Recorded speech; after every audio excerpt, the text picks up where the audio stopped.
There's a lot of beautiful and healthy growth happening out in our landscape right now. We've had some really good deep rains recently that helped reinvigorate a lot of the plant life. There's a lot of new growth on things.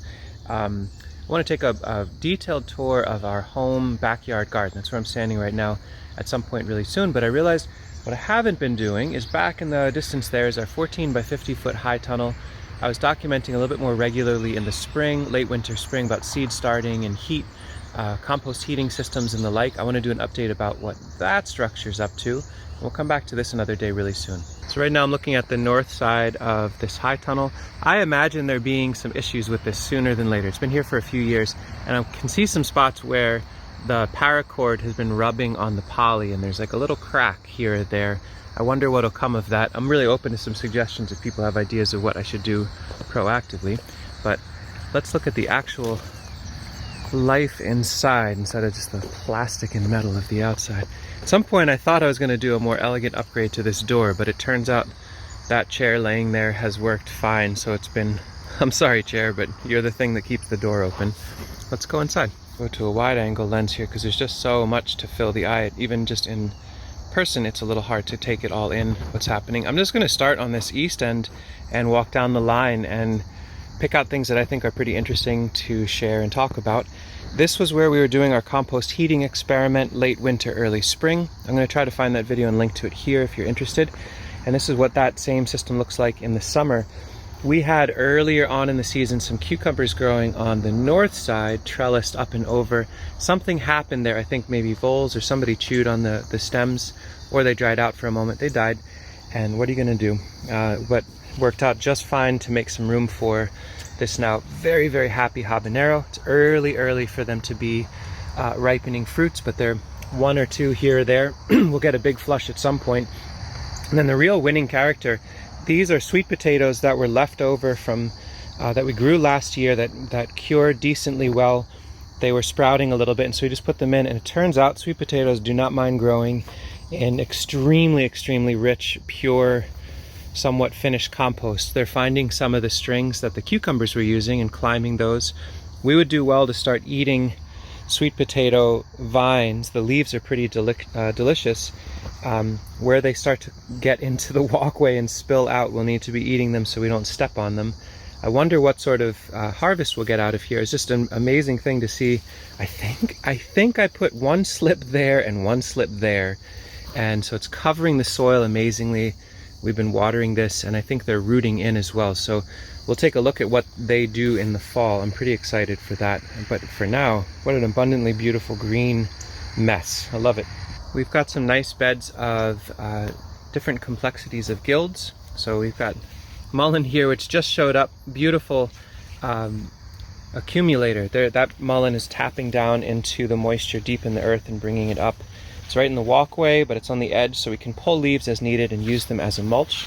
Right now it's kind of leaning up and into the thyme that we did plant, and the parsley in here, which is acting as a little bit of the overstory to the thyme. It's like the ground cover of the thyme and the shrub layer of the parsley, the mighty tree of the pepper. So we're really into hot peppers and hot sauce, so we've got lots and lots of different pepper varieties in here. Some hot peppers, some sweet peppers. They're doing pretty nicely as like the shrub tree layer, and then the overstory canopy. This is a plant that showed up. This is redbud, and we're saying yes to allowing trees into here periodically. They can act as a nitrogen fixer, a little bit of a shade. These leaves are great mulch in the fall. It can be a chop and drop as needed, or we can use it as a trellis to either grow vines up, or you can see where the hot pepper is starting to lean on the redbud. It's less of like, oh, a vine growing up a tree, and more a shrub that will hold a lot of fruit and might need somebody to lean on, and the redbud can act as that. I'll show a few other examples in this space where that functionality seems to be working.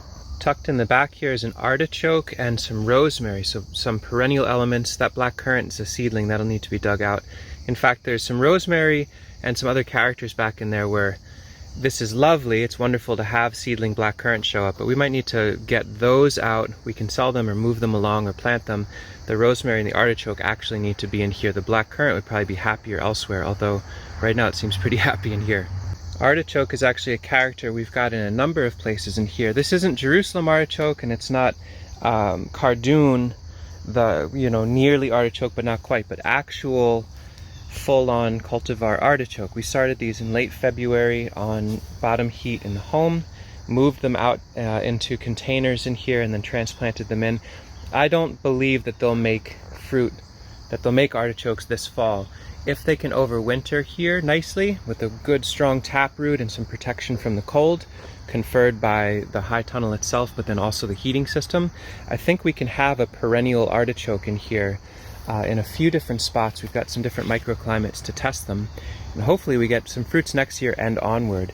We have a super cold hardy pomegranate, which there's Ukrainian and Russian varietals.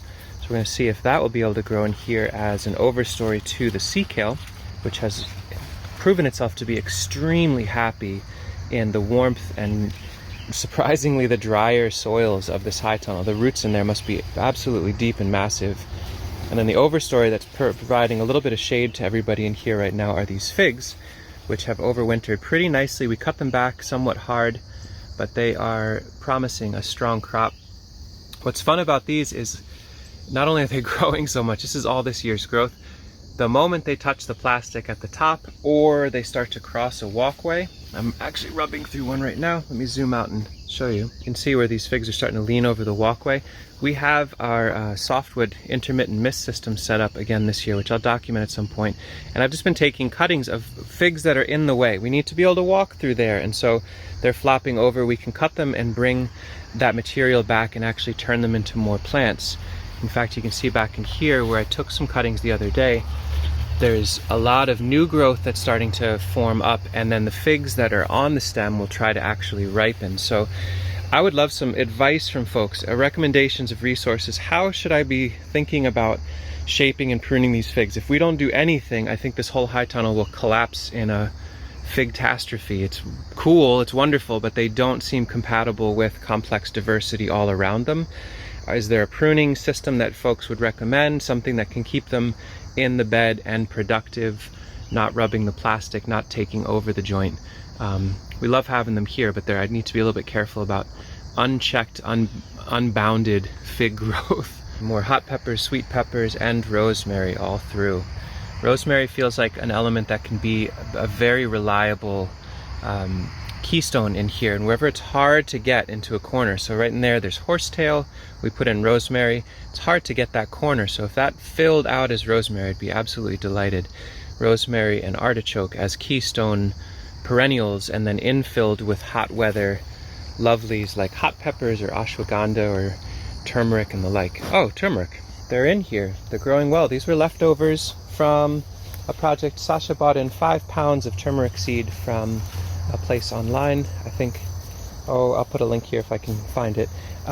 These were leftovers that didn't fit in that high tunnel, and so I just snuck them in to the north of our tomato trellis. I'll talk about the tomatoes in a moment. And it seems like it's working really nicely where the turmeric is underneath some crew. They're a little tucked in just to the north. They're getting light in the morning, light in the later day, but midday heat is mitigated a bit by the overstory of tomatoes. Here you see them climbing those strings. The turmeric seems incredibly happy. We'll see what the crop is like, but I do plan to dig them up and see what we can do. They're so beautiful. Oh my God, the one in the high tunnel by the road, which we'll look at in another video, actually has some flowers starting to form. So what a lovely thing to believe that we may be able to harvest turmeric in central New York State as an understory, ground covering, shade appreciating companion to our tropical friend the tomato, growing up these strings for the season. So we'll train these and work with them and harvest as much as we can throughout the season. I've gone through and headed them back at the string line, you can see here, so that they're going to focus on setting their fruits in the vertical here.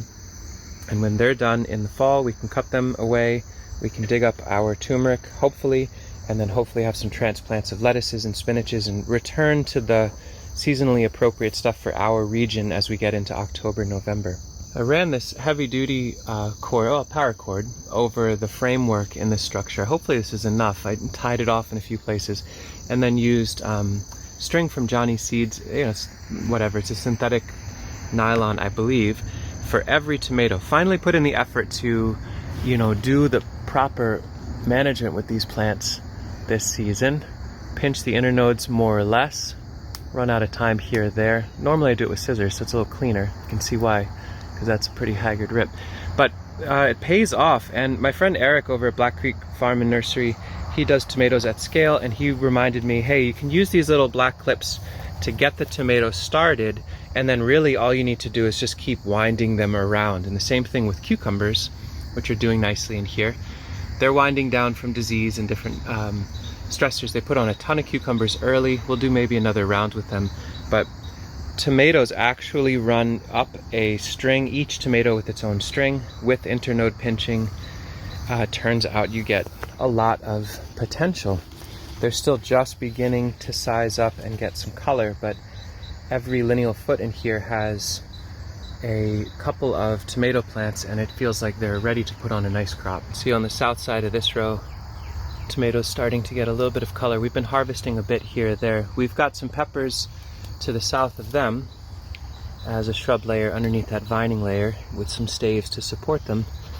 But nice little guild of peppers and tomatoes, and then turmeric to the north, and a whole lot of sweet promise of tomatoes for making sauces. I wanted to take a moment and highlight my love of parsley. I mean, it's a wonderful plant. I like to eat it every day if I can, and also appreciating how strong they are at handling both heat and periodic dryness. So you can see the hose in here. Juan has taken on the responsibility this summer.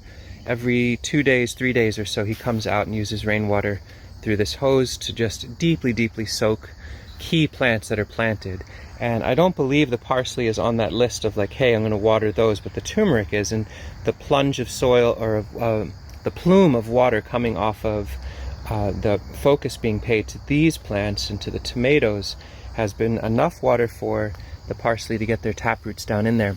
They've just been growing beautifully. Hot days, periodic dry, lack of watering, they seem to be just fine, to the point where there's some patches in here that are gorgeously thick. We can harvest as much as we want, and they just keep coming back all through here. And they overwintered just fine. I've got Hortonova netting in this space to kind of hold them from falling into the walkway. Price of seeds just keeps going up, and having a nice mix of open pollinated parsley, both flat leaf and curly, there's probably couple thousand, if not 10,000 plus seeds that we'll let ripen in here. We'll let some fall and then harvest, so we've got fresh parsley seed from on farm for next season. A gallon or so of parsley seeds should get us pretty far along. Coming back to those figs, yeah, this is one beautiful, lots and lots of potential figs. I'm hoping they ripen up. Really open to hearing some advice from folks. Here we are in mid-August. Does it make sense on stems like this, where there is a whole stack of fruit, to snap the top off so they focus on finishing the fruit before fall? Is that not even necessary? We've had figs in this landscape for a few years, but never this abundantly growing. They're touching the ceiling here, and they started cut low enough to be under poly. You can see where the EMT conduits. I'll link to a video earlier on where we show this was all undercover for the winter, and I think the stubs of these figs had no real winter damage underneath there, and so now this new growth is growing incredibly well. But again, to the point where this is our walkway and it's hard to get through. Wow, that's so amazing, but it's an actual real problem. Wow, should I be cutting all of this off and make it just one planar wall? Let's hear some ideas. Keep them coming for sure. I would like to see a little bit more of this in years to come, where there was a volunteer tomato that showed up right next to that fig. We decided to let that grow, and I'm glad we did. It seems like a nice medium-sized red tomato for canning. And let it start growing, and then let it lope along onto the fig. I'm doing less of the management of internode pinching and twisting onto string. Where there is string, I'm letting the tomato find it and saying, well, there you go, let's get you climbing up here. But throughout the fig, the tomato's doing its vining game, and I'm hopeful that this can work, and that could be one of the major ways that figs occupy and work within this space, is to act as a really legit trellis for our vining crops. So maybe sweet peas in the late winter, early spring can climb on the bare stems of the figs, and then tomatoes, maybe it's husk cherries, can kind of lean in and fill all throughout these figs and have some fruit down low. We'll see how that all works. Is there a disease question mark? I don't know, but so far everybody seems pretty happy and content with that relationship. I think in some ways this space can feel a little bit overwhelmingly wild to me. I think that's a common theme with most of the landscape we work with, but there's some things to call out about the benefit of having a space like this where there's, you know, I could have cleaned up, we could have taken the lettuce out as soon as it started to bolt, but hey, there's now seed available. And the same thing with the parsley. Could have been removed when it started to bolt because they're getting woody, and replace it with some other crop. But what you'll notice is that there's very, very little exposed soil in here. The only real exposed soil are the walkways, because we shave those out with a shovel and flood irrigate the space, and it needs to be shaveable. So if it was vegetated, we'd be constantly moving plants back and forth. So that's a bare soil spot, but other than that, we try to have things covered as much as possible. And part of the reason of keeping plants around, I think because the parsley has been here in a stable way for a while, and there's this netting to kind of support it, becomes a really physically complex enough space for cool beings like this. I don't know the name of this spider. They tend to show up late season. You can see like a little three-dimensional stack of spiders back in there. It's a whole matrix of them doing their life, and that wouldn't happen if we just cleared beds as soon as a crop is done. It's gonna be challenging. I'm hopeful that we don't interrupt them when we need to harvest the parsley, but maybe we take it as a sign. If they're still here when it's time to harvest seed, we can snip some around them. We can certainly zero out the parsley in here and replace with another crop. But the idea of having all of the structural complexity, that we've got shrubs and trees that we're allowing that we then chop and drop periodically. So there's woody perennials like the figs and like some of these small trees that are being cut, and then there's vines that are growing throughout, and there's ground cover, and there's an opportunity for seeds to develop and drop in and then spontaneously germinate and start growing when we water the area. I think it creates a really nice habitat in here, and it doesn't need as much management as you might think. Certainly in here a few times a week, it's mainly at this point harvesting, a little bit of twisting up the tomatoes here and there. It'll be a fair bit of fig harvesting, hopefully. Juan is definitely doing the bulk of the work by doing the watering in here right now. But a lot of these plants, I think if they were each isolated with bare soil around them, or plastic accumulating excess heat, they'd need a lot more water, a lot more attention, or they would all explode. I think with the complexity and the tree layer in here, the rains that come down the outside of the poly wick into the soil down below, and a lot of these plants have roots that can access that water and then humidify the air within this space. So yes, it's weedy, and yes, it's kind of wild and complex, but it's pretty functional, and to my eye, and this is subjective, it's quite beautiful. Anyway, that's our tropical jungle in central New York State in mid-August. I suspect we get another 30 to 50 days of enough sun and enough heat that all the really heat-loving plants just keep cranking. The habaneros, the tomatoes, the figs, the rosemary. On the outside of the structure, where it's a little cooler and more mellow, we can start lettuces and chard and kale and the winter crops that will be undersown, under-transplanted to these plants, watered in as we get into later September, early October, and we'll return to a nice cool weather green cover in here, and we'll share how that unfolds. For now, that's a long enough video. Let me know if you have questions. Certainly let me know if you've got some fig expertise that you want to share, some suggestions or experiments you want to see happen in this space, and we'll try to do them as time allows. Thanks for joining me on this long wander. Hope all is well where you are.